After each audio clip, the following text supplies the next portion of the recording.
देखो मेरे प्यारे प्यारे बच्चों, आज हम पढ़ने वाले हैं मेंस्ट्रुएशन साइकिल। मेंस्ट्रुएशन साइकिल में 4 फेज होते हैं। फर्स्ट फेज कौन सा होता है? मेंस्ट्रुअल फेज होता है, जो डे 1 to 5 और 7 भी हो सकता है ना, जिसको हम पीरियड्स बोलते हैं। ठीक है, अब देखो सेकंड फेज क्या है? फॉलिकुलर फेज है। इसमें क्या होता है? ये डे 6 to 13 के बीच में होता है। ठीक है, एंड थर्ड फेज क्या है? ओव्यूलेशन फेज है, जो डे 14 पर ही होता है। एंड लास्ट फेज जो होता है वो क्या है? ल्यूट्रियल फेज है, जो डे 15 से टू 28 डेज तक होता है। तो बेसिकली जो साइकिल होती है वो 28 डेज की साइकिल होती है, बट समटाइम्स जो होता है वो 29 या 30 डेज की भी हो सकती है। It's normal. देखो मेंस्ट्रुअल फेज जो होता है फर्स्ट से 5 डे के बीच में होता है। ठीक है, इसमें होता क्या है? जब फर्टिलाइजेशन ऑकर नहीं होता है तो जो यूट्रस की जो लाइनिंग होती है, एंडोमेट्रियम लाइनिंग, वो शेड हो जाती है, मीन्स टूट जाती है। ठीक है, जैसे ही एंडोमेट्रियम लाइन टूटी, उसी को ही हम क्या कहेंगे? पीरियड कहेंगे।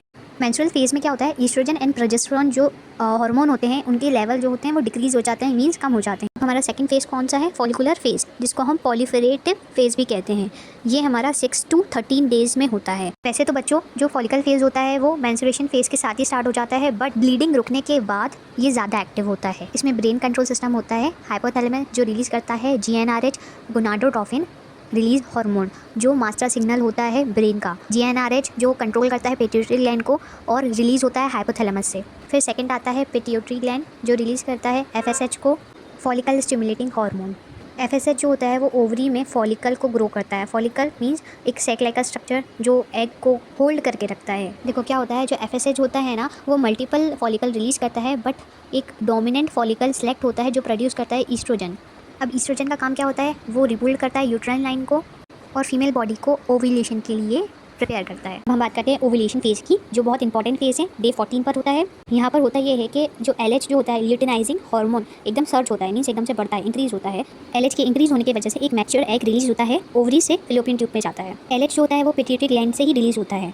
अब ओवरी से जैसे ही एग रिलीज हुआ, वो कहाँ गया? फिलोपियन ट्यूब में। फिलोपियन ट्यूब में हमें पता है फर्टिलाइजेशन होता है। अगर फर्टिलाइजेशन हुआ, एग और स्पर्म का फर्टिलाइजेशन हुआ, तो क्या होगा? पीरियड्स नहीं आते हैं। ठीक है, और अगर फर्टिलाइजेशन नहीं हुआ तो क्या होता है? पीरियड्स आ जाते हैं। देखो अब लास्ट फेज ल्यूट्रियल फेज या सेक्रेटरी फेज भी कहते हैं हम जिसको, ये जो होता है वो डे 15 to 28 डेज में होता है। ठीक है, नाउ क्या होता है? ओवुलेशन के बाद, आफ्टर ओवुलेशन, जो फॉलिकल होता है वो ट्रांसफॉर्म हो जाता है इनटू कॉर्पस ल्यूट्रियम, येलोइश कलर का होता है। ठीक है, अब कॉर्पस ल्यूट्रियम जो है वो सेक्रेट करता है प्रोजेस्टेरोन। प्रोजेस्टेरोन क्या करता है? यूट्राइन लाइन को पहले से ही ज़्यादा सॉफ्ट कर देता है, वेस्कुलर कर देता है, थिक कर देता है और सपोर्ट करता है पॉसिबल प्रेगनेंसी। और अगर प्रेगनेंसी होती है तो मेंस्ट्रुएशन साइकिल जो है वो स्टॉप हो जाता है।